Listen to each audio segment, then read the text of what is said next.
할렐루야. 메릴랜드 선교교회 온라인 예배에 오신 여러분을 주님의 이름으로 환영합니다. 다 함께 찬송가 528장 예수가 우리를 부르는 소리, 구찬송가 318장 함께 찬송하심으로 예배 시작합니다.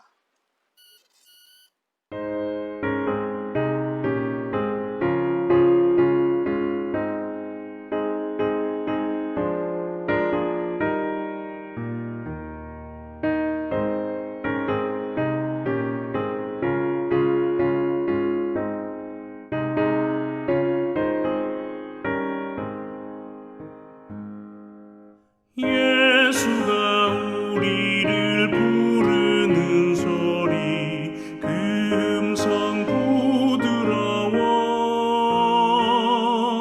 문 앞에 나와서 사면을 보며 우리를 기다리네. 오라 오라 방황치 말고 오라.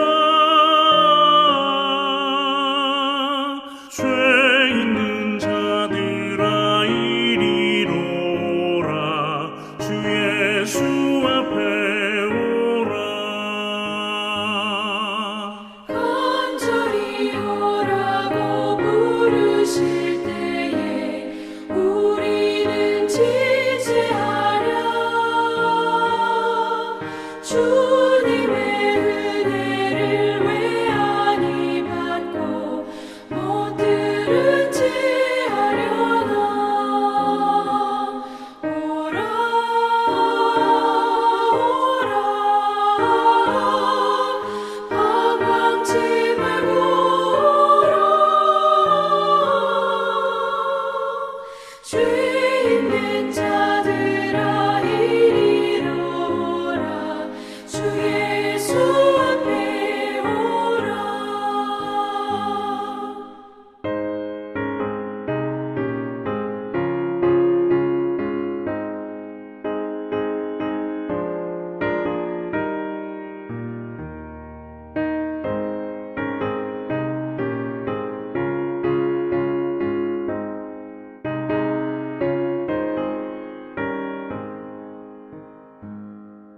세월이 살같이 빠르게 지나 쾌락이 끝이 나고 사망의 그늘이 너와 내 앞에 둘리며 날이 오네. 오라 오라 방황치 말고 오라. 죄 있는 자들아 이리로 오라. 주 예수 앞에 오라. 우리를 위하여 예비해 두신 영원한 집이 있어. 죄 많은 세상을 떠나게 될 때 영접해 주시겠네. 오라 오라 방황치 말고 오라. 죄 있는 자들아 이리로 오라. 주 예수 앞에 오라.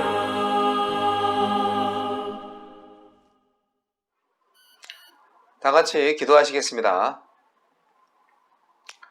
전능하신 하나님 아버지, 우리가 주님의 백성으로 살아가면서도 고난을 받을 때가 있고 또 복을 누릴 때가 있습니다. 하나님, 어느 경우이든지 하느님이 늘 우리와 함께 하시며 모든 고난과 모든 복에는 반드시 이유가 있다는 것을 알게 하여 주옵소서. 우리를 부하게도 마옵시고 가난하게도 마옵시고 하는 잠언서 기자의 기도처럼 우리가 컨트롤할 수 없는 부는 허락하지 말아주시고 우리가 감당치 못할 시험은 또한 막아주시기를 원합니다. 아무쪼록 믿음에 걸맞는 우리의 삶을 통하여서 하나님께 영광 돌릴 수 있는 하나님의 복된 인생이 이어지기를 소원합니다. 하나님 아버지, 온라인 예배로 다소 힘든 순간순간 답답한 마음이 있지만 언제 어디서든지 우리와 함께 하신 하나님이 우리를 지극히 사랑하시고 우리를 보호하시며 우리를 항상 좋은 길로 인도하실 것을 믿고 기대합니다. 우리 또한 항상 성실하신 하나님을 바라보며 오직 하나님만을 섬기고 다른 신을 섬기지 않도록 어떤 돈도 명예도 권력도 우리를 시험에 들지 않도록 오직 주만 바라볼 수 있는 믿음의 백성, 사랑의 교회가 되게 하여 주시옵소서. 언젠간 코로나도 지나가겠죠. 코로나 시대에 우리가 어떻게 살았는지, 어떻게 주님을 예배했는지 기억하게 하여 주옵소서. 오늘 예배에 참여하는 모든 하나님의 백성들 마음속에 코로나를 이기실 하나님의 사랑과 은혜를 담뿍 경험하는 저희 교회, 저희 예배자들이 되게 하여 주옵소서. 예수님 이름으로 기도합니다. 아멘. 네, 다들 잘 계시죠? 날씨가 많이 추워졌고 미국도 그렇고 유럽도 그렇고 한국도 추운 날씨가 시작되면서 아주 코로나19 바이러스가 기승을 부리고 있습니다. 한국에서는 내년 2월 달이나 3월 달부터 순차적으로 이제 백신을 전 국민에게 맞춰서 11월까지 모든 국민들이 다 코로나를 이길 수 있도록 준비를 한다는 마스터 플랜이 뉴스에 보도가 되었습니다. 미국도 그렇죠. 미국도 초스피드로 백신을 승인을 하고 또 벌써 맞은 분도 있다고 뉴스를 통해서 들은 바가 있습니다. 아무쪼록 속히 이 모든 고난이 해결되고 우리가 예전처럼 대면 예배로 하나님께 영광 돌릴 수 있는 날이 오기를 고대합니다. 그러나 대면 예배를 하지 못하더라도 우리는 동일한 마음으로, 아니 더 큰 믿음으로 하나님을 예배하는 교회가 되기를 소원합니다. 여러분도 그러한 소망을 가지시고 더욱 기도하시면서 살아있는 교회가 되고 살아있는 예배의 삶이 되기를 간절히 소원합니다. 크리스마스에는 뭐니 해도 나누는 사랑이 중요하죠. 아기 예수의 탄생은 모든 사람들에게 평화를 주고 사랑을 주고 구원을 주시기 위해서 오신 거잖아요. 이 땅의 모든 하나님의 사람들이 아기 예수의 탄생을 축하하며 서로 사랑하며 서로 나눔의 공동체를 이룰 수 있는 그런 12월이 되었으면 좋겠습니다. 특별히 이번 연도에는 코로나19 때문에 어려움을 당하는 사람들이 너무나 많기 때문에 우리가 할 수 있을 만큼 서로가 돕고 베풀 수 있는 그런 따뜻한 크리스마스가 됐으면 좋겠네요. 교회에서 특별히 행사로 할 수 있는 것은 없겠지만 여러분 각자가 메릴랜드 미셔널 처치가 되셔서 하나님께서 감동하시는 대로 주위 이웃들을 도와주시기 바랍니다. 네, 헌금 찬송 올려드리겠습니다.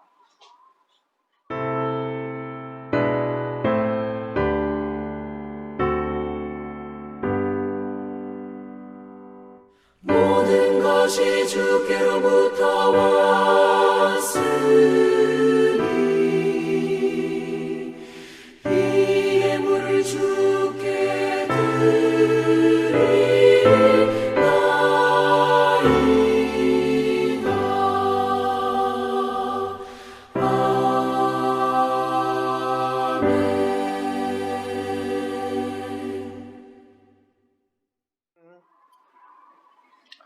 기도하시겠습니다. 하나님 아버지, 우리의 헌금을 통하여서 하나님의 나라가 조금 더 빨리 확장되게 하시고 우리의 믿음의 예물을 통하여서 더욱더 하나님이 영광 받으시며 우리의 믿음이 더욱더 커지게 하여 주옵소서. 물질에 시험 들지 않는 백성 되게 하시고 하나님이 주신 물질을 통하여서 더욱더 하나님의 이름을 높일 수 있는 베품과 나눔의 가족이 되게 하여 주옵소서. 주님을 찬양합니다. 모든 것을 감사드리오며 예수님 이름으로 기도합니다. 아멘. 자, 오늘의 말씀은 역대하 36장 17절로 23절까지의 말씀입니다. 원래 오늘 본문 말씀은 역대하 36장 1절로 23절까지의 내용인데요. 17절로 23절까지만 읽도록 하겠습니다. 하나님이 갈대아 왕의 손에 그들을 다 넘기심에 그가 와서 그들의 성전에서 칼로 청년들을 죽이며 청년 남녀와 노인과 병약한 사람을 긍휼히 여기지 아니하였으며 또 하나님의 전의 대소 그릇들과 여호와의 전의 보물과 왕과 방백들의 보물을 다 바벨론으로 가져가고 또 하나님의 전을 불사르며 예루살렘 성벽을 헐며 그들의 모든 궁시를 불사르며 그들의 모든 귀한 그릇들을 부수고 칼에서 살아남은 자를 그가 바벨론으로 사로잡아 가매 무리가 거기서 갈대아 왕과 그의 자손의 노예가 되어 바사국이 통치할 때까지 이르니라. 이에 토지가 황폐하여 땅이 안식년을 누림같이 안식하여 70년을 지냈으니 여호와께서 예레미야의 입으로 하신 말씀이 이루어졌더라.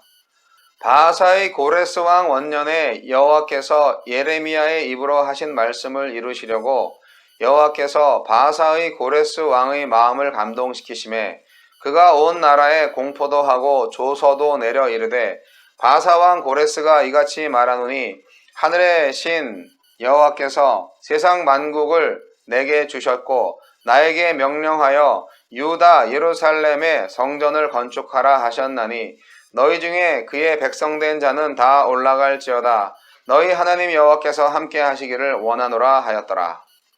아멘. 이 말씀을 통하여서 함께 나누고자 하는 은혜의 말씀의 제목은 유다의 멸망과 회복입니다.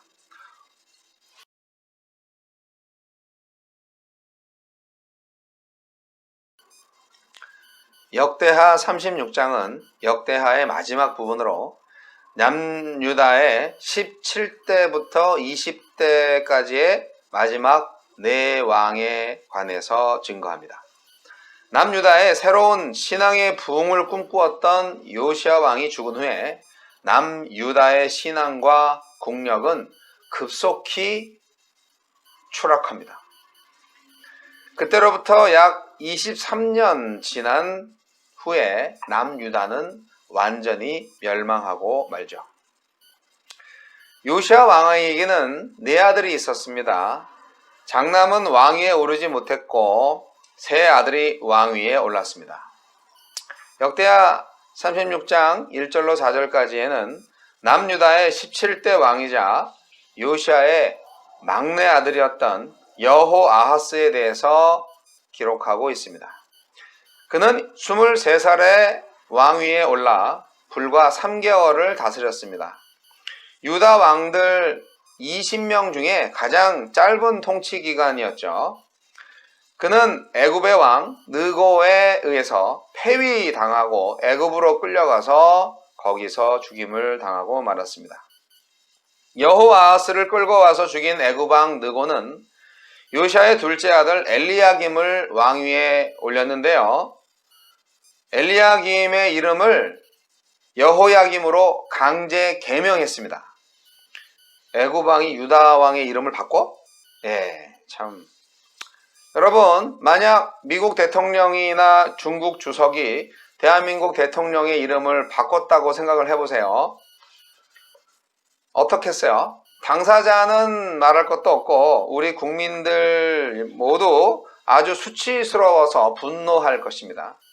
그렇게 수치를 당하고 왕위에 올랐다면 또 당연히 자신의 무력함과 억울함을 하나님께 하소연해야 할 것 같은데요. 그런데 그의 삶을 5절 말씀이 이렇게 증거하고 있습니다. 역대하 36장 5절 말씀을 읽어볼게요. 여호야김이 왕위에 오를 때 나이가 25세라. 예루살렘에서 11년 동안 다스리며 그의 하나님 여호와 보시기에 악을 행하였더라. 여호야김은 11년 동안 유다를 다스리면서 하나님을 기억하지 않고 하나님의 분노를 살 만한 일을 했습니다. 힘들고 고통스러울 때 하나님을 의뢰하지 않으면 평안할 때는 더더욱더 하나님을 기억할 수가 없겠죠. 그렇기 때문에 우리의 삶의 질곡은 우리로 하여금 하나님을 붙들게 하는 하나님의 은총과도 같습니다. 하나님을 외면했던 여호야김은 그 역시 하나님께 외면당하고 말았습니다. 그는 애굽을 누르고 중동의 새로운 실력자가 된 바벨론의 느부갓네살 왕에 의해서 포로가 됩니다. 그리고 19대 왕인 여호야긴이 등극합니다. 그는 여호야김의 아들이자 요시아의 손자였습니다.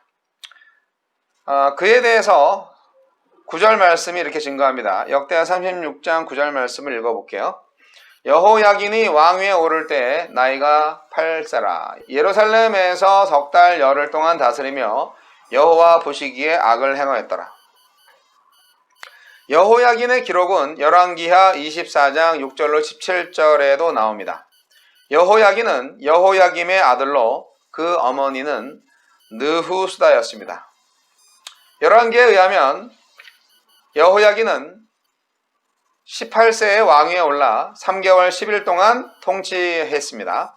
당시 상황은 애굽과 바벨론의 틈바구니에서 남유다의 운명이 풍전등화와 같은 때였습니다. 바벨론의 공격으로 BC 597년에 예루살렘 공성전 도중에 여호야김이 죽었고요. 그의 뒤를 이어서 18살에 왕위에 올랐습니다. 그러나 재위 석 달 만에 예루살렘은 결국 바벨론 제국에게 함락당했고 당시 바벨론 왕이었던 느부갓네살은 예루살렘의 기물들을 약탈하고 그를 폐위시켜서 백성들과 함께 바벨론으로 끌고 갔습니다. 여호야긴은 바벨론에 압송되어서 옥살이를 했는데요. 이 여호야긴의 불행한 운명은 역사적인 남유다의 타락상이 문제였겠지만 그보다 더 큰 잘못은 여호야긴 자신이 영적으로 타락하고 조상들의 탈선을 쫓았고 그랬다는 것입니다. 한마디로 여호야긴이 악한 사람이었습니다. 하나님 보시기에. 조상들의 죄와 본인의 불의가 결합한 결과 포로 신세가 37년간 계속되었습니다. 남의 나라에서 옥중 생활을 그렇게 오래 한 거죠. 하나님의 선민이면서도 하나님 앞에 바로 서지 못할 때 순환의 역사는 끝없이 이어집니다. 내가 어떤 삶을 사느냐는 나의 삶의 길이와는 상관이 없습니다. 내가 지금은 하나님께 약간 민망한 삶을 살고 있지만 조금만 상황이 좋아지면 앞으로는 보란듯이 하나님을 열심히 섬길게요. 그렇게 결심하시는 분들이 의외로 많은데요. 하지만 그런 날은 오지 않을 겁니다. 하나님께서 우리에게 원하시는 것은 지금 우리 각자의 삶의 자리에서 신실하게 사는 것입니다. 바벨론 제국은 여호야긴을 대신해서 그의 숙부 마따디아를 유다 왕으로 세우고 그 이름도 시드기야로 바꾸었습니다. 유다의 마지막 왕인 시드기야는 요시야의 셋째 아들이었습니다. 시드기야는 그의 아버지가 그토록 신앙적으로 다스리려고 애를 쓰는 것을 분명히 보았을 겁니다. 그러나 그에 대해서 오늘 12절 말씀은 이렇게 증거합니다. 역대하 36장 12절 말씀 읽어봅니다. 그의 하나님 여호와 보시기에 악을 행하고 선지자 예레미야가 여호와의 말씀으로 일러도 그 앞에서 겸손하지 아니하였으며 유다의 20번째 왕이자 마지막 왕인 시드기야는 21살의 왕이 돼서 11년 동안 다스렸습니다. 유다가 바벨론에 멸망할 것이라고 예레미야가 수차례 예언했지만 시드기야는 그 앞에서도 겸비하지 않고 도리어 예레미야를 옥에 가두었습니다. 예레미야는 바벨론에게 항복하는 것이 하나님의 뜻이라고 했고 느부갓네살도 자신한테 충성하라고 말을 했는데 시드기야는 바벨론을 배반하고 신하들의 말을 따라서 친애굽 정책을 폈습니다. 예레미야는요, 모든 선지자를 대표할 정도로 아주 큰 인물입니다.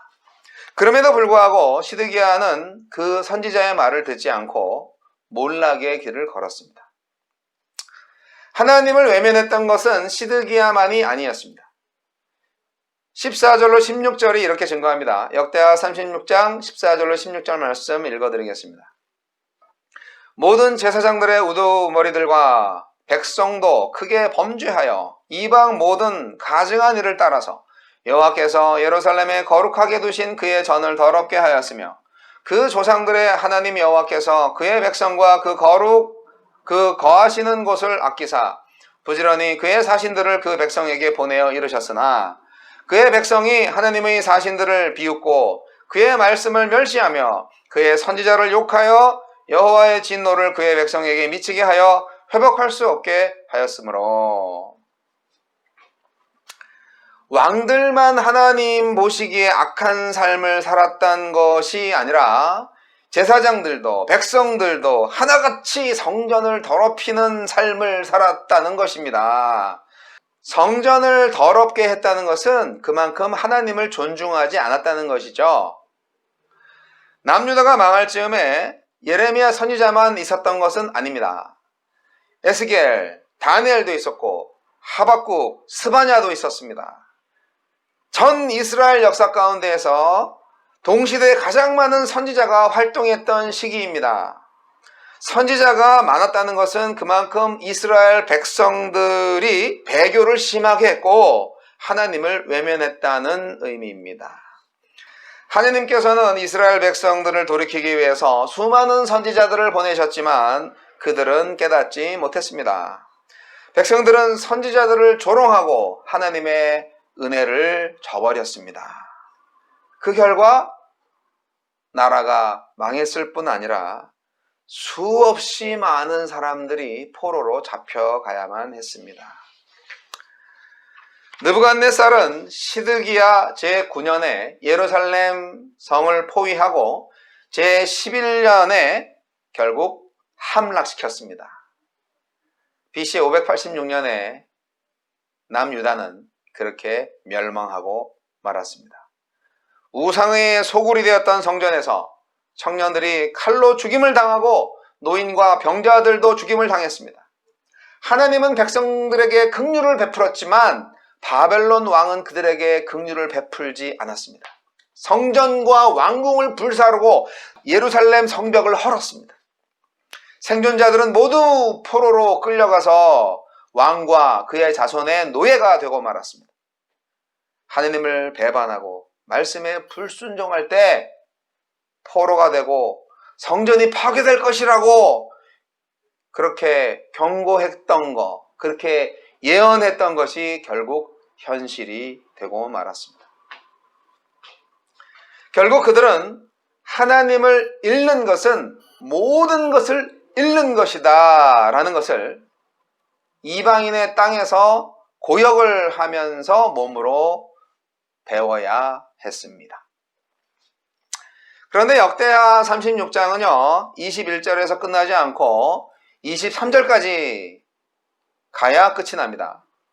자, 22절과 23절 말씀 다시 한번 읽도록 하겠습니다.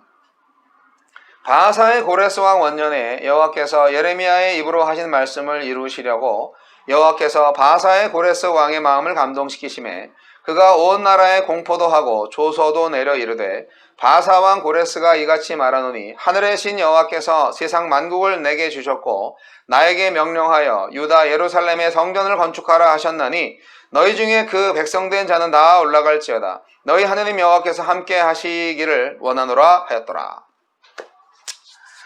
이스라엘 백성들이 그토록 범죄했기 때문에 그들을 고치기 위해서 하나님은 그들을 바벨론의 손에 넘겨줄 수밖에 없었지만 하나님께서는 당신이 약속하신 때, 즉 70년이 지난 후에 왕조가 페르시아 제국으로 바뀌었음에도 불구하고 이스라엘 백성들을 돌아오게 하셨습니다. 역대기에 있어서 22절, 23절은 없어도 되는 부분입니다. 이 부분은 왕들에 대한 이야기가 아니라 남유다가 망한 뒤 약 50년이 지나고 난 후의 이야기입니다. 게다가 이 말씀은 다음 성경인 에스라 1장 1절로 3절까지에서 반복이 됩니다. 그럼에도 불구하고 이 말씀은 여기에 있는 것이 맞습니다. 이스라엘 백성들이 바벨론의 포로에서 돌아온 이후에 쓰이는 역대기는 유다의 왕들과 백성들은 하나님을 외면하고 우상 숭배를 함으로 나라를 잃고 말았지만 하나님은 다시 회복시켜 주시는 분이다. 그것을 강조하기 위한 책이기 때문입니다. 역대기는 두 가지 중요한 기록 목적을 가지고 있습니다. 하나는 바벨론 포로에서 돌아온 이스라엘 백성들을 격려하기 위해서입니다. 하나님은 언약에 신실하신 분이기 때문에 이스라엘 백성의 배신과 배교에도 불구하고 그들을 마음과 정성을 다해서 다시 본래의 땅에 심으시는 분이라는 것을 가르치는 것입니다. 또 하나의 기록 이유는 우상숭배를 경고하기 위해서입니다. 이스라엘 백성들은 선민이 된 것만으로도 충분하다고 생각했습니다. 그러나 하나님은 아무리 선민이라 할지라도 하나님을 신실하게 섬기지 아니하면 징계를 하시는 분이라는 것을 일깨워주고 계십니다.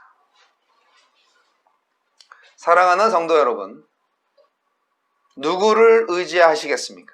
무엇을 믿으시겠습니까? 얼마나 성실하고 정직하게 믿음 생활을 하시겠습니까? 하나님보다 더 믿거나 의지하는 게 바로 우상인 거 아시죠? 하늘의 하나님을 의지하지 않는 한 우리가 믿을 곳은 없고 안전한 곳도 없습니다. 멸망을 앞둔 유다의 마지막 왕들의 선택에서 우리가 배울 수 있는 것은 무엇일까요? 우리는 스스로 설 수 없습니다. 누구와의 관계를 만들어 가느냐가 우리의 인생을 결정합니다. 요시야 이후 유다의 왕들은 바벨론과 애굽의 틈바구니에서 줄다리기 외교를 하다가 망했습니다. 그들의 운명은 강대국이 결정했습니다. 하나님께서 유다를 강대국의 손아귀에 맡기셨습니다. 선지자 예레미야가 오래전에 한 예언 그대로 다 이루어졌습니다. 유다의 멸망은 외교 정책의 부재 때문이 아니라 외교 정책의 과잉과 신앙의 부재 때문입니다. 하나님께서 자기 백성을 바벨론으로 강제 이주시킨 것은 당신의 패배를 인정한 것이 아닙니다. 그 백성들의 죄악에 대한 하나님의 심판인 거예요. 또한 그동안 안식하지 못했던 땅에게 안식을 주기 위한 배려이기도 합니다. 땅은 그들의 불순종과 탐욕으로 말미암아 안식을 누리지 못했는데요. 이제 70년 바벨론 포로 기간 동안 약속의 땅은 안식을 누리게 되었습니다. 하나님은 언제나 패자가 아니라 승자이며 역사의 주관자이십니다. 하나님은 자신의 약속대로 죄악된 백성들을 멸망하게 하시고 또 약속대로 땅에게 안식을 주시고 또 약속대로 제국의 황제를 통해 자기 백성의 회복을 이루십니다. 하나님이 바사왕 고레스의 마음을 감동시켜서 유다 백성들의 귀환과 예루살렘 성전 재건을 명령하게 하십니다. 놀랍게도 고레스는 여호와를 하늘의 신으로 인정합니다. 이제 선지자들이 약속한 대로 포로로 잡혀가 있는 이스라엘 백성들은 때가 되면 제국의 군사들의 호의를 받으면서 안전하게 고향으로 돌아올 것입니다. 단 모든 백성이 돌아오지 않고 아브라함처럼 하나님의 나라를 사모하는 자들만 돌아옵니다. 선지자들을 통한 하나님의 귀한 약속이 이루어지는 것을 보면서 이제 백성들은 여호와께서 역사의 주인이 되심을 인정해야 했습니다. 역사의 주인은 하나님이십니다. 역사의 주인은 하나님이십니다. 역사의 주인은 하나님이십니다. 코로나19도, 백신도, 치료제도 하나님의 주권 아래에 있습니다. 이 나라, 이 민족, 이 세계의 운명이 모두 하나님 손에 달려 있습니다. 역사의 주인이신 하나님의 주권을 인정하고 그분을 믿고 따르며 그분만 경배하는 자에게 복이 있을지어다. 기도하겠습니다. 하나님께서 나의 인생의 모든 것을 주장하시는 분임을 다시 한번 고백하오니 주여 나의 뜻대로 살지 않게 하시고 오직 주님의 뜻대로 살게 하여 주옵소서.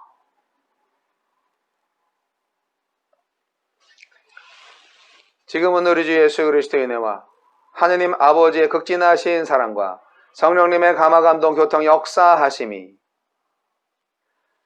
이 역사와 세계의 주인이 바로 하나님이라는 사실을 온전히 깨닫고 오직 하나님만을 섬기고자 예배하고자 다시 새롭게 결단하는 모든 메릴랜드 선교교회 머리 위에 그리고 지금도 불철주야 원근 각처에서 이름도 없이 빛도 없이 주의 복음을 위하여 생명을 바쳐 헌신하는 주님의 종들, 복음의 선교사들, 사역자들 머리 위에 이제부터 영원까지 함께 하시기를 우리 구주 예수 그리스도의 이름으로 간절히 축원하옵나이다. 아멘.